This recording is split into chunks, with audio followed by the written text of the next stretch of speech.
चलो भाई जल्दी करो, सूरज की बारात निकालने का वक्त हो गया है। रात का दूसरा पहर खत्म और तीसरा पहर शुरू होने वाला है, जो कि शैतानी शक्तियों का समय होता है। उससे पहले हमें उसे घोड़ी पर बैठाकर हवेली ले जाना होगा। सूरज की बारात में इकट्ठे लोग एक दूसरे से बात ही कर रहे थे कि तभी एक और आदमी बीच में बोल पड़ा। पता नहीं आखिर कब तक ये शादी ब्याह और जबरदस्ती की सुहागरात होती रहेगी। कुछ दिन और फिर एक भी मर्द नहीं बचेगा उसकी खुराक से। पता नहीं कब तक सब उस चुड़ैल का शिकार बनते रहेंगे। ये सुनते ही सब लोगों के बीच एक अजीब सी खामोशी छा गई। इस आधी रात के वक्त निशिपुर गांव में अफरा तफरी मची हुई थी। हर कोई बस सूरज को दूल्हा बनाकर विदा कर देना चाहता था। मर्दों के साथ साथ औरतों के बीच भी खुसफुसाहट चालू हो गई थी कि हमारे गांव के मर्द उस मंडोले का चुड़ैल की भूख का जाने कब तक शिकार बनते रहेंगे, कब जाकर उसकी प्यास बुझेगी और वो मर्दों के साथ जबरदस्ती शारीरिक संबंध बनाना बंद करेगी। उधर घोड़े पर बैठा दूल्हा बना सूरज पसीने से लथपथ था। वो चीखते हुए बोल रहा था, छोड़ दो ना मुझे तुम लोग, आखिर कब तक ऐसे सबको भेज भेज कर उसकी भूख मिटाते रहोगे। हाथ जोड़ता हूं मैं तुम्हारे आगे, भगवान के लिए मुझे छोड़ दो, मैं इतनी जल्दी नहीं मरना चाहता। ये बोलते बोलते सूरज का गला भर आया था, लेकिन गांव वाले उसे घोड़ी पर से उतरने नहीं दे रहे थे। एक तरफ से रमेश ने उसके पैर पकड़े तो दूसरी ओर से विकास ने। कोई भी उसकी बात सुन नहीं रहा था। रात के 2 बजे अंधेरे में पूर्णिमा की चांद की रोशनी में सभी लोग सूरज को घोड़ी पर बैठाए हुए थोड़ी ही देर में उस खंडहर वाली हवेली के पास पहुंचते हैं। भीड़ से एक आदमी ने कहा, सुनो, तुम लोग जाकर उस दरवाजे को धक्का देकर खोलो और हाँ, सूरज के अंदर जाते ही एकदम बंद कर देना। और मुकेश, हरीश, तुम लोग जरा सूरज को घोड़ी से नीचे उतारो, तुम्हें जबरदस्ती उतारना पड़ेगा, ऐसे नहीं उतरेगा वो। और सब ने इसे मानते हुए सूरज, जो कि अंदर नहीं जाना चाहता था, उसे खींचते हुए घोड़ी से नीचे उतार दिया। सामने उस खंडहर नुमा हवेली का एक बड़ा सा लोहे का गेट था, जिसे देखकर लग रहा था कि कोई भी उसके भीतर कभी गया न हो। पूरी हवेली और उसके दीवार झाड़ियों और लत्तियों से ढकी हुई थी और हर तरफ जाले लगे हुए थे। अगले ही पल सब लोगों ने सूरज को उस दरवाजे के अंदर धकेल दिया। सूरज हड़बड़ाते हुए कुछ कहता, कुछ करता, उससे पहले दरवाजा एक तेज आवाज के साथ बंद हो चुका था। गांव वाले उस दरवाजे को खींचकर बंद करके वहां से भाग चुके थे। सूरज कुछ भी सोचने समझने की हालत में नहीं था। वो अंदर ही अंदर कांपे जा रहा था। उसका गला सूख रहा था।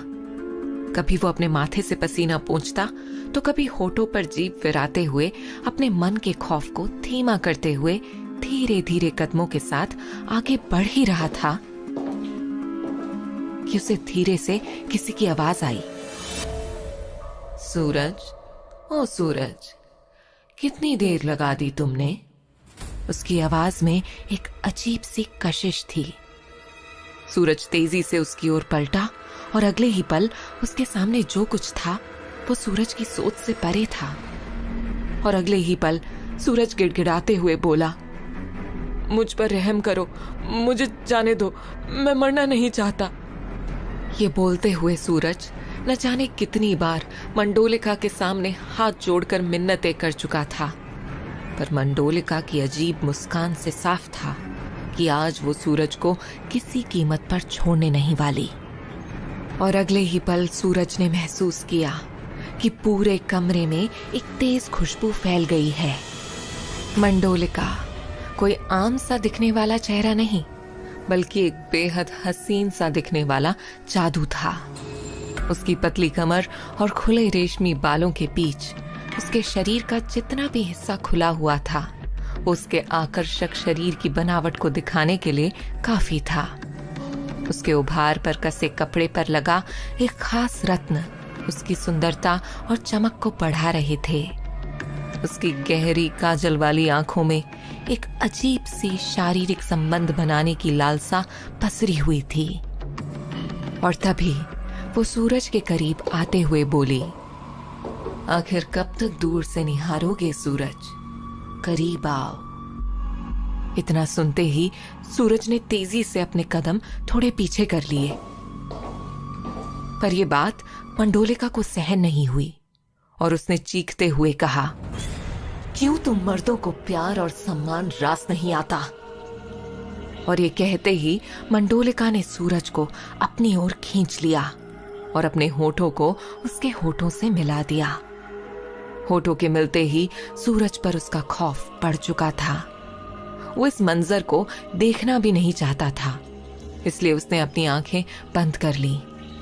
पर मंडोलिका बिना इस बात पर गौर किए कि सूरज बेमन से इस लम्हे में उसके साथ था, वो खुद ही हर पल को अंजाम दिए जा रही थी। और दूसरी ओर सूरज के लिए हर बढ़ता हुआ लम्हा खौफ पैदा कर रहा था।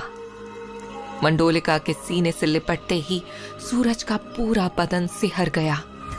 इसे देखते ही मंडोलिका जोर जोर से हंसने लगी और अगले ही पल उसने अपने बदन पर पहने सारे कपड़ों को उतार सूरज को अपनी बाहों में भर लिया।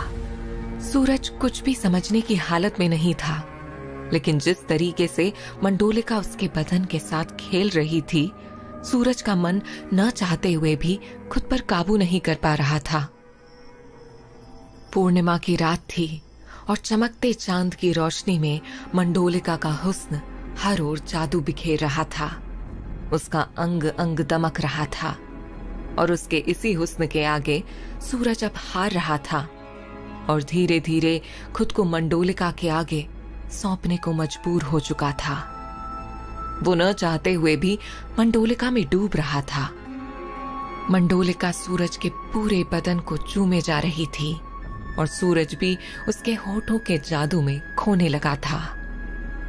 पर रात के इस तीसरे पहर बीतते बीतते मंडोलिका और सूरज जैसे ही एक दूसरे में खोए, मंडोलिका अचानक ही जोर जोर से चीखने लगी और मंडोलिका के पूरे शरीर में तेज जलन होने लगी। वो कुछ समझ पाती इससे पहले ही उसका खूबसूरत गोरा बदन देखते ही देखते राख सा काला पड़ने लगा। अपने शरीर में बढ़ती जलन को महसूस करते ही मंडोलिका ने अगले ही पल सूरज को अपने ऊपर से धकेल दिया और चिल्लाते हुए पूछने लगी, कौन हो तुम? तुम कोई आम मर्द नहीं हो सकते। आखिर कौन हो तुम? सूरज, जिसे अभी अभी मंडोलिका ने अपने शरीर के ऊपर से धकेला था, वो अगले ही पल एक कुटिल मुस्कान के साथ बोल पड़ा, सच कहा तुमने, आम नहीं खास मर्द हूं मैं। और तुम्हें क्या लगा, मैं वाकई में डर रहा था? नहीं, बल्कि मैं तो गांव वालों के सामने भी डरने का नाटक कर रहा था। तुम्हें तो शारीरिक संबंध बनाना है ना, तो आओ आओ मेरे पास। ये कहते ही सूरज ने मंडोलिका को अपनी बाहों में जकड़ लिया और दूसरी ओर मंडोलिका देखते ही देखते एक डरावनी चुड़ैल में बदलने लगती है। सोने सा दमकता हुआ उसका रूप और सुंदर चेहरा राख की तरह बदरंग होने लगा था और इस बीच मंडोलिका बार बार चिल्लाई जा रही थी, मुझे छोड़ दो मुझे। और धीरे धीरे उसकी चीखें अब शांत होने लगी थीं। गांव में जहां एक ओर मंडोलिका पर कहर की रात बीत रही थी, वहीं दूसरी ओर कुछ और लोग भी थे जो कुछ अलग करने के इरादे से गांव में घुसे थे।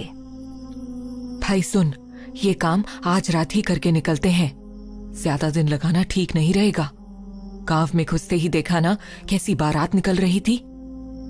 सचिन ने अपनी भौहों को थोड़ा सिकोड़ते हुए कहा, हाँ कह तो तू ठीक रहा है, पर जरा गांव की एंट्री एग्जिट तो देख ले, सीधे सीधे मंदिर में ही थोड़ी ना घुस जाएंगे। और रही बारात की बात, तो क्या करना है उस अजीब सी बारात से? रोहित ने सचिन को जवाब देते हुए कहा। रोहित और सचिन दोनों बात करते हुए गांव के बीचों बीच से गुजर ही रहे थे कि किसी ने उन्हें आवाज दी, अरे भाई सुनो, कौन हो तुम लोग? पहले तो नहीं देखा तुम लोगों को इस गांव में। सफेद धोती कुर्ता पहने और सिर पर बड़ा सा तिलक लगाए उस आदमी के कई सारे सवाल सुनकर दोनों एकाएक रुक गए और सचिन पलटकर बोला, वो मूर्ति सफाई करने आए हैं। ये सुनकर उस आदमी की आंखें चौड़ी हो गईं और वो बोल पड़ा, क्या मूर्ति सफाई? इस पर रोहित ने तुरंत दोनों को बीच में ही रोकते हुए कहा, अरे हम वो पुरातत्व विभाग से आए हैं और प्राचीन महत्व की मूर्तियों के रखरखाव और उन पर रिसर्च की जिम्मेदारी हमारे डिपार्टमेंट की है और हम वही करने आए हैं। ये सचिन मेरे साथ ही काम करता है, थोड़ा मस्खरा है, बिना सोचे समझे कुछ भी बोल जाता है। ये सुनकर उस आदमी ने मुस्कुराते हुए जवाब दिया, ओह अच्छा अच्छा, शहर से आए हैं आप लोग, बहुत अच्छी बात है। मैं इसी गांव में रहता हूँ और मंदिर का पुरोहित भी हूँ। अच्छा लगा आप लोगों से मिलकर। वैसे इतनी देर रात आप लोग यहाँ क्या कर रहे हैं? कहीं ठहरने का इंतजाम नहीं है तो आप लोग चाहें तो रात मेरे घर गुजार सकते हैं, सुबह होते ही अपना काम शुरू कर दीजिएगा। रोहित और सचिन झिझकते हुए पुरोहित की बात मानकर उनके पीछे पीछे घर की ओर चल दिए। कुछ ही देर बाद वो लोग पुरोहित जी के घर पहुंच गए। वहां रोहित ने थोड़ा सोचते हुए पुरोहित से पूछा, अच्छा पुरोहित जी, एक बात बताइए, बाकी सब तो ठीक है पर रात के 2 बजे हमें गांव के बाहर एक बारात दिखी जो बहुत ही अजीब थी। ऐसा लग रहा था कि बारात नहीं हो बल्कि मातम हो। इसे सुनते ही पुरोहित जी के चेहरे पर एक खामोशी उतर आई और उन्होंने धीरे से कहा, तुम शहरी हो, तुम्हारा यकीन करना मुश्किल होगा। हमारे गांव में एक चुड़ैल का वास है जिसका नाम है मंडोलिका और हर पूर्णिमा की रात हमें इस गांव से एक मर्द को उस हवेली में मंडोलिका के पास भेजना होता है ताकि वो उस मर्द के साथ सुहाग रात मनाकर अपनी भूख मिटा सके। ये बोलते हुए पुरोहित जी के चेहरे पर जहां गुस्सा उतर आया था, वहीं ये सुनकर रोहित को हंसी आ गई और वो बोल पड़ा, कौन सी सदी की बात कर रहे हैं आप पुरोहित जी? ये क्या मंडोलिका भूत चुड़ैल की बातें कर रहे हैं आप? मैं नहीं मानता इन सब बातों को। रोहित उठकर वहां से जाने ही वाला था कि पुरोहित जी बोल पड़े, हंसो मत रोहित, कल सुबह अपनी आंखों से देख लेना। सूरज जिसकी बारात निकली थी ना, कल उसकी लाश उस हवेली के बाहर आएगी। रोहित जो सो जाने के लिए उठा ही था, वो अचानक रुक गया और बोल पड़ा, क्या है मंडोलिका की कहानी? इस पर परेशान होते हुए पुरोहित जी ने रोहित को अपने पास बिठाते हुए कहा, सालों पहले की बात है रोहित। मंडोलिका के कहर से गांव के मर्दों को आजाद करने के लिए एक तांत्रिक ने हमारी मदद की थी। उन्होंने ही उस चुड़ैल को हवेली के अंदर अपनी तंत्र विद्या से बांधा था ताकि वो गांव में ना घूम सके। लेकिन क्या पुरोहित जी? रोहित ने उत्सुकता से पूछा। इस पर उन्होंने एक लंबी सांस लेते हुए कहा, वो सदा के लिए उसे नहीं बांध पाए। वो हर पूर्णिमा की रात के तीसरे पहर में बाहर आकर एक साथ कई मर्दों का शिकार कर सकती है और हमने इसे रोकने के लिए आपस में ही तय कर लिया कि हम हर महीने पूर्णिमा की रात के दूसरे पहर के खत्म होने से पहले और तीसरे पहर के शुरू होने से पहले गांव से या कहीं से भी एक मर्द भेजकर मंडोलिका की भूख को शांत कर देंगे, जिससे उसे हवेली में ही रोककर रखा जा सके ताकि अगली पूर्णिमा तक शांति बनी रहे। ये सुनते ही रोहित चुप हो गया और बिना कोई सवाल पूछे वहां से चला गया। कुछ ही घंटे बचे थे सुबह होने में और रोहित नींद की आगोश में था, पर वो आज भी नींद में बार बार चौंक रहा था। नींद में कभी उसका गला तो कभी उसके होठ सूख रहे थे। उसकी आंख जरूर सोई थी, पर दिमाग में एक साथ वही सपने चल रहे थे जो वो कई सालों से देखता आ रहा था।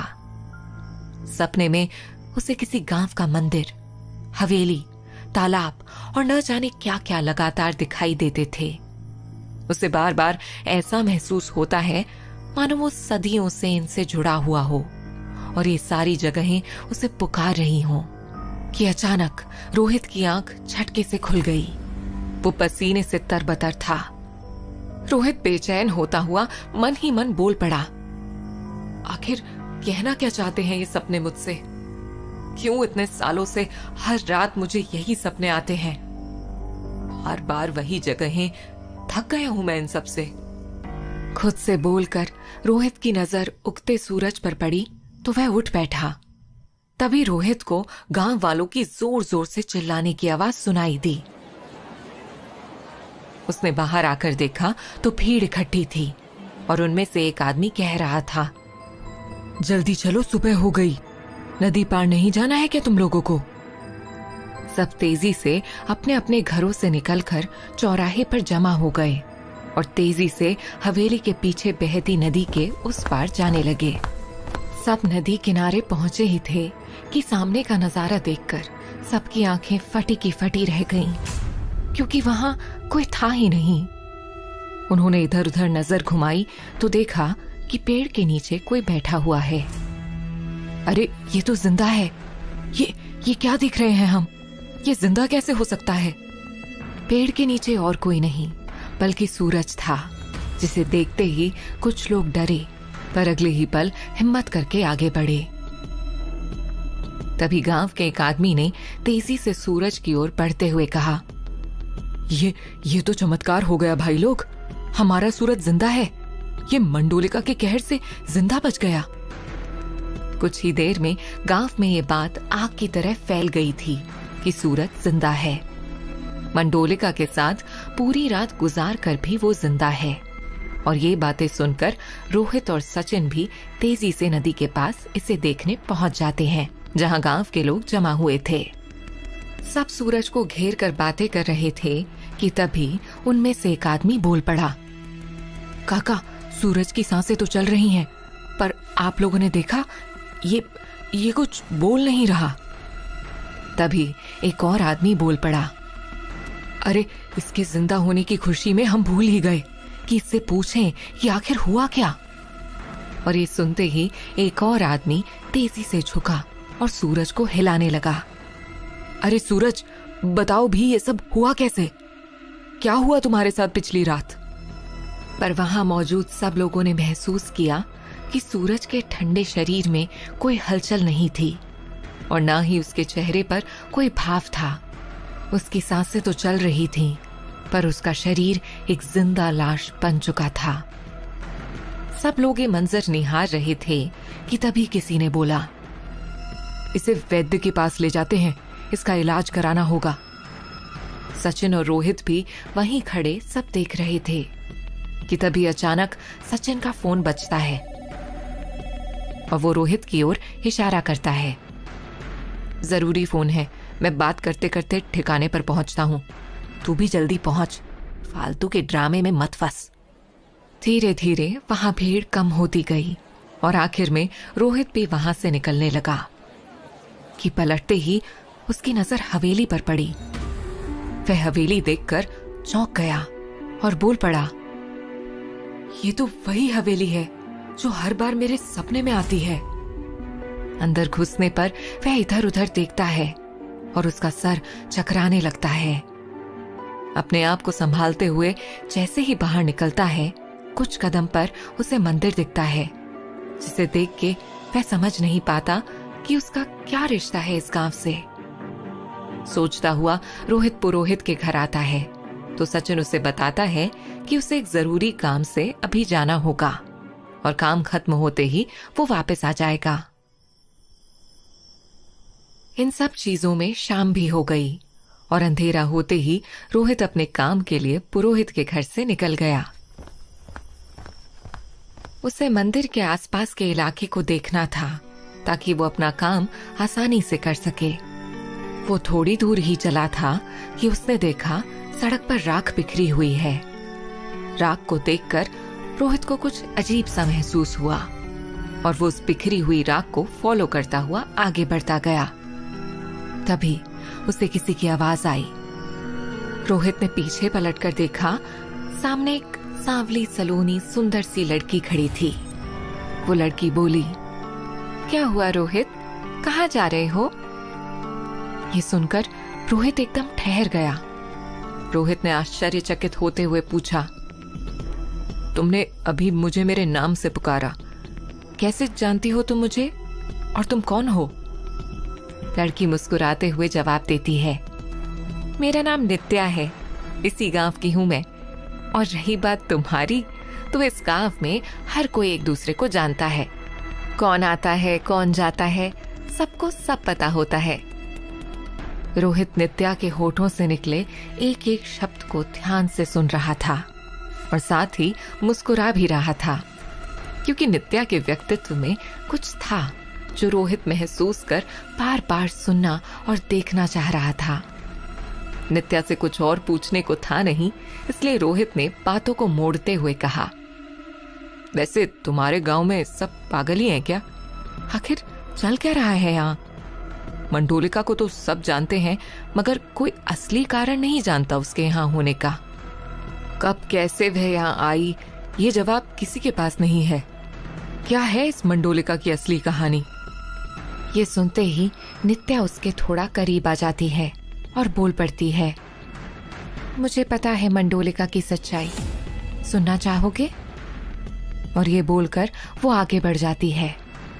रोहित, जिसे अब सच में जानना था कि आखिर क्या है मंडोलिका की कहानी, रोहित धीरे धीरे नित्या के पीछे चलने लगता है कि तभी रोहित की नजर शमशान घाट पर पड़ती है। वहां किसी की चिता धू धू कर चल रही थी। रोहित जैसे ही थोड़ा आगे बढ़ता है, उसे उस चिता पर किसी की आकृति नजर आती है। उसे देखते ही रोहित की आंखें फटी की फटी रह जाती हैं, क्योंकि चिता पर बैठी हुई वो लड़की जैसी प्रतीत हुई। हैरानी की बात ये थी कि वो लड़की भयंकर आग के बीच भी ना चीख रही थी, ना चिल्ला रही थी। ये देख रोहित घबराया हुआ जलती चिता पर बैठी लड़की को बचाने जैसे ही दौड़ता है, अचानक वो लड़की और जलती हुई चिता दोनों गायब हो चुके होते हैं। हैरान रोहित जैसे ही पलट के नित्या को देखता है, नित्या भी वहां से गायब हो चुकी होती है। रोहित ने देखा कि वो चिता और उस पर जलती हुई लड़की गायब हो चुकी थी। एक पल के लिए तो रोहित को अपनी आंखों पर यकीन ही नहीं हुआ। उसे ये सब एक ख्वाब सा लग रहा था, और उस चिता के बारे में जानने के लिए उसने जैसे ही मुड़कर नित्या की तरफ देखा, तो नित्या भी वहां नहीं थी और वो भी गायब हो चुकी थी। रोहित के दिल की धड़कनें तेज चलने लगी और वो पूरी तरह से पसीने में नहा गया। वो मन ही मन खुद से बातें करता हुआ सोचने लगा, ये क्या हो रहा है मेरे साथ? अभी अभी तो वो लड़की मेरे साथ आई थी और मुझसे बातें भी कर रही थी, तो फिर अचानक से कहाँ गायब हो गई? रोहित नित्या को पागलों की तरह चारों तरफ ढूंढने लगा और उसे आवाज भी देने लगा, नित्या, कहाँ हो तुम? ऐसे कैसे गायब हो सकती हो? नित्या, नित्या। लेकिन अभी भी उसे नित्या कहीं नहीं दिखाई दी। चारों तरफ बस सन्नाटा ही सन्नाटा फैला हुआ था, जिससे उसे थोड़ी घबराहट होने लगी। लेकिन वो खुद को नॉर्मल करते हुए खुद से ही बातें करता हुआ कहने लगा, अजीब लड़की थी, पहले यहां तक ले आई और फिर गायब हो गई। अब होगी पर कोई ऐसे रहस्यमयी तरीके से गायब कैसे हो सकता है? हे भगवान, ये कैसे गांव में आ गया हूं मैं? कहीं मैं किसी षड्यंत्र में फंस तो नहीं रहा? यही सब सोचता हुआ वो गांव में से होता हुआ पुरोहित के घर की तरफ बढ़ने लगा। माथे पर अभी भी पसीना था और चेहरे पर डर अभी भी दिखाई दे रहा था। वो चिता और उस पर जलती हुई लड़की अभी भी उसके दिमाग में थी। आखिर हो क्या सकता है वो? यही सब सोचता हुआ वो तेजी से चलने लगा। ऐसा लग रहा था मानो वो वहां से जल्द निकलना चाहता हो। हल्का हल्का अंधेरा होना भी शुरू हो चुका था। तभी उसकी नजर एक घोड़ी वाले पर गई, जो खुद से ही बड़बड़ाता हुआ चल रहा था। और रोहित ने ध्यान से देखा तो उसे वो घोड़ी वाला कुछ परेशान सा भी लगा। रोहित ने मन ही मन में सोचते हुए खुद से ही कहा, ये घोड़ी तो वो कल वाली ही लग रही है जिसपे उस अजीब बारात में उस सूरज नाम के दूल्हे को बैठा कर ले जा रहे थे सब। इससे पूछता हूं जाकर, शायद कुछ पता चल जाए। खुद से ही बात करते हुए परेशान रोहित ने खुद को नॉर्मल किया और चेहरे पर झूठी मुस्कान के साथ उसके पास गया और उसे रोकते हुए पूछा, अरे भाई क्या हुआ, तुम इतने परेशान क्यों लग रहे हो? घोड़ी वाला जो अभी तक खुद से ही बातें कर रहा था, उसने चौंक कर रोहित की तरफ देखा और कहा, अरे कुछ नहीं साहिब, ये हमारी घोड़ी है। इसको रात को घर के आंगन में बांध कर सोए थे और जब सुबह उठकर देखा तो गायब। सारा दिन हो गया इसको ढूंढते ढूंढते, तब कहीं जाकर ये वहां उस पुरानी हवेली के बाहर बंधी हुई मिली। पता नहीं कौन ले आया इसे यहाँ। घोड़ी वाला काफी थका हुआ लग रहा था और उसके कपड़े भी पूरी तरह से पसीने से भरे हुए थे। उसके हुलिये को देखकर साफ लग रहा था कि वो सच में सुबह से अपनी घोड़ी को ही ढूंढ रहा होगा। रोहित ने ध्यान से उस घोड़ी की तरफ देखा और फिर अपने दिमाग पर जोर डालते हुए उस घोड़ी वाले से पूछा, अरे ये तो वही घोड़ी है ना भैया जिस पर कल रात सूरज की बारात निकली थी? घोड़ी वाले ने रोहित के चेहरे की तरफ ध्यान से देखा, जैसे वो ये देखना चाह रहा हो कि कहीं रोहित नशे में तो नहीं है। और फिर उसने सवालिया नजरों से रोहित को देखते हुए पूछा, अरे कौन सूरज बाबूजी? घोड़ी वाले के किए हुए इस सवाल से रोहित पूरी तरह चौंक गया और रोहित घोड़ी वाले को दोबारा से याद दिलाते हुए पूछा, अरे भैया तुम भूल गए क्या?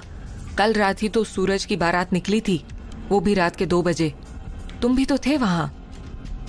रोहित की बातें उस घोड़ी वाले को काफी अजीब लग रही थीं और उसने रोहित से पूछा, आप कौन है बाबूजी और कहां से आए हैं? पहले कभी नहीं देखा इस गांव में आपको, और ये अजीब बात क्यों कर रहे हैं? रोहित ने मन ही मन में सोचा, कहीं इस घोड़ी वाले ने पी तो नहीं रखी, यहां से निकलना ही सही है। रोहित घोड़ी वाले को अजीब मानते हुए वहां से निकलता है और थोड़ी दूर चलते ही उसे कुछ हैरान परेशान लोग दिखाई देते हैं। इन लोगों में कुछ महिलाएं और बच्चे भी थे। इनमें से एक मर्द कहता है, हमको तो कुछ समझ ही नहीं आ रहा। दोपहर में नींद खुली तो देखे कि हम ये नए कपड़े पहनकर तैयार हुए बैठे हैं। इस कपड़े को तो हम सिर्फ शादी ब्याह के माहौल के लिए निकालते थे। तभी बीच में एक महिला बोल पड़ी, अब हमको ही देख लीजिए, दोपहर में जागे तो देखे ये रेशम की महंगी साड़ी पहनकर सोए हुए हैं। हमको याद ही नहीं कि ये साड़ी हम कब पहन लिए। उनमें से एक मर्द बोल पड़ता है, हम सबके कपड़े बदले तो बदले, गांव के चबूतरे पर बत्ती बाजा कौन लगा गया? बत्ती लाइट डेकोरेशन सब नंदू लाइट वाले की है, मगर नंदू का कहना है वो तो लगाया ही नहीं। क्यों रे नंदू, बोल जरा। उनके बीच ही नंदू जो खड़ा था बोल पड़ा, हाँ हम नहीं लगाए वो लाइट, पर लाइट हमारा ही है। इन लोगों की अजीब बातें सुनकर रोहित दूर खड़ा अचंभित था और मन ही मन सोच रहा था, अरे ये सब के सब कल उस बारात में थे तो। वो रेशमी साड़ी वाली औरत, वो कोट पहना आदमी और ये नंदू लाइट वाला कल वहीं कोने में मुंह सड़ाए और डरी हुई शक्ल लिए खड़ा तो था। मतलब कल क्या हुआ ये गांव वालों को याद नहीं। इस गांव में कुछ तो षड्यंत्र चल रहा है। अब सूरज ढल चुका था और रात हो चुकी थी। वो मन ही मन यही सब सोचते हुए पुरोहित के घर की तरफ बढ़ने लगा। सुबह से जितनी भी घटनाएं हो रही थीं, सूरज उन सभी को याद करते हुए गांव की गलियों में से होता हुआ पुरोहित के घर की तरफ बढ़ रहा था और सभी के चेहरों के हाव भाव पढ़ने की कोशिश भी कर रहा था। वो सबके चेहरों को देखकर ये जानना चाहता था कि क्या इन्हें कल रात की निकली हुई सूरज की बारात का पता है या नहीं। तभी रोहित को वो लोग मिलते हैं जो आज सुबह सूरज की लाश उस खंडहर नुमा हवेली से उठाने के लिए गए थे और जिनको सूरज जिंदा मिला था। रोहित उनके पास गया और उनमें से एक बुजुर्ग आदमी से पूछा, काका सूरज तो बच गया ना? वो बुजुर्ग अचानक हुए सवाल से चौंक गया और रोहित को सिर से पांव तक एकटक देखता हुआ बोला, कौन सूरज? तुम किसकी बात कर रहे हो बेटा? उस बुजुर्ग के साथ बैठे हुए बाकी सभी आदमी भी रोहित की तरफ सवालिया नजरों से देखने लगे। अब रोहित परेशान भी होने लगा था और थोड़ा थोड़ा डरने भी लगा था, क्योंकि उसके साथ एक के बाद एक अजीब घटना घट रही थी। वो धीरे से अपने कदम थोड़ा पीछे लेता है और वहां से भाग जाता है। सोच में डूबा रोहित हैरान परेशान रात 9 बजे तक गांव में ही भटकता रहा और फिर पुरोहित के घर पहुंचा। उसने देखा कि पुरोहित जी बाहर अपने घर के आंगन में ही टहल रहे थे, तो शायद रोहित का ही इंतजार कर रहे थे। वो बार बार दरवाजे की तरफ देखते और जैसे ही उन्होंने रोहित को आते देखा तो उनके चेहरे पर एक राहत भरी मुस्कान आ गई। वो तेजी से रोहित के पास गए और रोहित से पूछा, अरे बेटा बड़ी देर कर दी, कहाँ रह गए थे? तुम्हारा वो साथी सचिन भी बहुत देर से तुम्हारा इंतजार कर रहा है। रोहित का दिमाग अभी भी अशांत था। उसने झट से पूछा, पुरोहित जी आपको तो याद है ना, कल रात वो सूरज की बारात और वो चुड़ैल मंडोलिका। पुरोहित जी ने उसकी बात को बीच में ही काटते हुए कहा, रोहित बेटा तुम ये क्या अनाप शनाप बातें कर रहे हो? कौन सूरज, कौन मंडोलिका, कौन है ये सब? रोहित अब और भी ज्यादा हैरान हो गया और उसने कहा, आप भूल गए पुरोहित जी, कल रात जब हम 2 बजे आपसे मिले थे तब आपने ही तो बताया था सब। पुरोहित जी ने रोहित को समझाते हुए कहा, हाँ बेटा हम मिले थे जब रात के 2 बज रहे थे और हमने देखा कि तुम इस गांव में नए आए हो तो इसीलिए तुम्हें अपने साथ यहाँ ले आए। लेकिन ये मंडोलिका और सूरज जैसी अजीब बातें क्यों कर रहे हो? रोहित को अब ये सब एक बहुत बड़ी साजिश लगने लगी। उसने मन ही मन में कहा, ये गांव वाले चाहते क्या है आखिरकार? कहीं ऐसा तो नहीं कि हमारा असली धंधा जान गए हो? अभी रोहित अपने ख्यालों में ही खोया हुआ था कि तभी वहां एक खूबसूरत सी लड़की आ गई और उसने तपाक से कहा, लेकिन पिताजी कल रात आप 2 बजे बाहर क्या कर रहे थे? और ये दोनों अजनबी कौन हैं जिन्हें आप अपने साथ लेकर आए हैं? रोहित ने देखा कि ठीक उसके सामने एक खूबसूरत सी लड़की खड़ी है। उसकी खूबसूरती देख एक पल के लिए रोहित भी अपलक उसे देखता ही रह गया। तभी पुरोहित जी ने उस लड़की को कहा, मिताली बेटा मुझे कुछ ठीक से याद नहीं आ रहा कि क्यों मैं बाहर गया था। शायद घर में घुटन लगी रही होगी, इसीलिए ताजी हवा में टहलने निकल गया होऊंगा मैं। तभी मुझे वहां ये दोनों लोग मिल गए जो हमारे मंदिर की मूर्तियों की देखरेख और उनका जायजा लेने आए हैं और इसलिए मैं इन्हें घर ले आया। पुरोहित जी रोहित को लेकर अंदर आ गए और वहां पहले से ही सचिन बैठा हुआ था जो रोहित का इंतजार कर रहा था कि तभी पुरोहित जी मिताली को कुछ समझाने के लिए रसोई में चले गए। सचिन को देखते ही रोहित झट से सचिन के पास बैठ गया और खुसफुसाते हुए बोला, भाई ये गाँव बहुत ही अजीब है, तुम मानोगे नहीं, ये कमीने बात ऐसी कर रहे हैं मानो इनके कल वो अजीब सी बारात याद ही नहीं, वो सूरज वाली बारात। खुद ही इन लोगों ने उस मंडोलिका चुड़ैल की बकवास कहानी सुनाई थी। अभी खुद कह रहे हैं कौन मंडोलिका? आज रात मौका देखकर यहाँ से निकल चलते हैं भाई। रोहित सब एक ही सांस में बोल गया और उसके चेहरे का रंग भी बिल्कुल उड़ा हुआ था। सचिन रोहित से कहता है, भाई तुमने कोई नशा वशा किया है क्या? कौन सी बारात, कौन सी चुड़ैल? वो तेरे सपनों वाली? हे भगवान, तू अपने सपनों को जीने भी लगा, पागल हो गया है तू। रोहित को जरा भी उम्मीद नहीं थी कि उसका दोस्त सचिन उससे कुछ ऐसा कहेगा। उससे अभी तक तो ये लग रहा था कि शायद गांव वाले उन दोनों के खिलाफ साजिश रच रहे हैं, लेकिन अब जब उसके खुद के दोस्त ने ही उसे गलत साबित कर दिया तो वो खुद को एक भंवर जाल में महसूस कर रहा था, जहां एक तरफ पुरोहित के घर में रोहित को कुछ समझ नहीं आ रहा था कि आखिर उसके साथ हो क्या रहा है। वहीं उसी गांव में पुरोहित के घर से दूर गांव को शहर से जोड़ने वाली एक हाईवे पर चरण बाबू गाना गुनगुना रहे थे। सुहाना सफर और ये मौसम हंसी, मजा आ जाए कोई लड़की मिल जाए यहीं, लला ला ला ला। कि तभी चरण बाबू को इस सुनसान हाईवे में एक लड़की दिखाई देती है। लड़की कॉटन की साड़ी में भीगी हुई थी, इतनी भीगी कि उसके शरीर की कसावट और अंगों के उभार बाहर से देखे जा सकते थे। जब चरण बाबू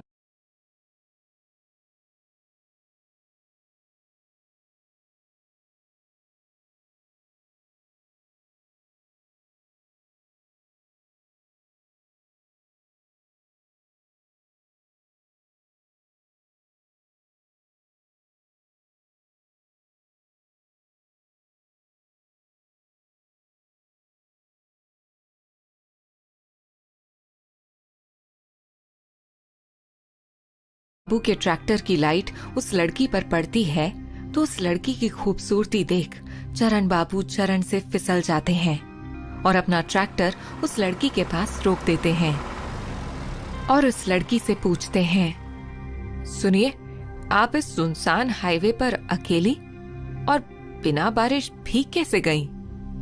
उस लड़की ने गंभीर आवाज में कहा, जो डूब गया हो वो तो भीगे ही होंगे ना।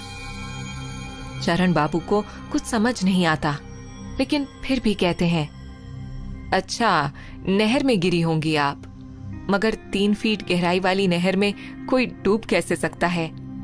अच्छा, हम समझे, फलसफे के तौर पे डूबने की बात कर रही हैं आप। यहाँ अकेली कैसे? हम आपकी कोई मदद कर सकते हैं क्या?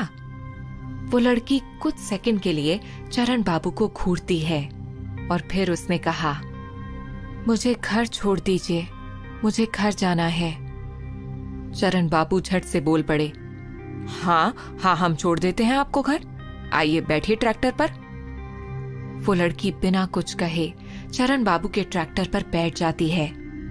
कुछ मिनट तक दोनों खामोश रहते हैं और फिर चरण कहता है, घर कहाँ है आपका? लड़की बहुत ही गंभीर स्वर में कहती है, गांव के पीछे वाले जंगल में।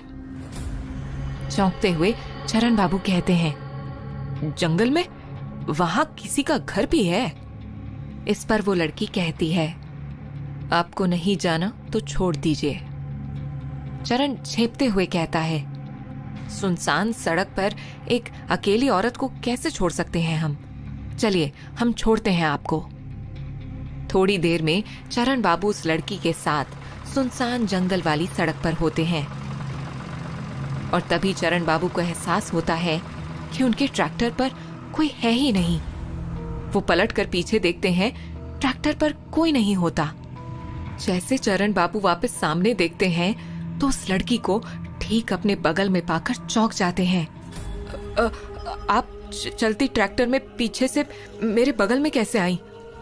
लड़की का कोई जवाब नहीं आता और तभी उस लड़की के सीने से साड़ी का आंचल गिर जाता है। चरण सिंह नजर चुराते हुए उस लड़की के आकर्षक वक्ष को देखने लगता है और फिर उस लड़की की आवाज आती है, तुम्हें मुझसे प्यार चाहिए? चाहिए तो मैं तुम्हारे साथ प्यार कर सकती हूँ। इतना सुनते ही चरण ट्रैक्टर रोक देता है और अपने सूखे गले से कहता है, हाँ, मेरा मतलब मैं शादीशुदा हूँ, अगर हम इस प्यार को राज रख सकें। तो लड़की झट से चरण के ऊपर जाती है, मैं प्यासी हूँ, प्यार की प्यासी। और ये कहते ही वो पूरी तरह से चरण को आगोश में ले लेती है और उसे चूमने लगती है। चरण जो उस लड़की के लबों को महसूस कर ही रहा था कि तभी उस लड़की के दांत और नाखून अचानक से बढ़ने लगे थे। वो घबरा जाता है और उस लड़की के आगोश से निकलने की नाकामयाब कोशिश करने लगता है। छोड़ दो मुझे, कौन हो तुम? वो लड़की हंसते हुए कहती है, मैं हूँ तुम्हारी मौत। इतना कहते ही वो लड़की चरण की गर्दन पर अपने नुकीले दांत गड़ा देती है और चरण का खून बहने लगता है। चरण की चीख पूरे जंगल में गूंज जाती है। इधर पुरोहित के घर पर रोहित, जो गहरी नींद में सो रहा था, वो चरण के साथ घट रहे इस वाकये को अपने सपने में हूबहू देख रहा था। चरण की चीख के साथ साथ इधर रोहित भी चीखते हुए अपनी नींद से जाग जाता है।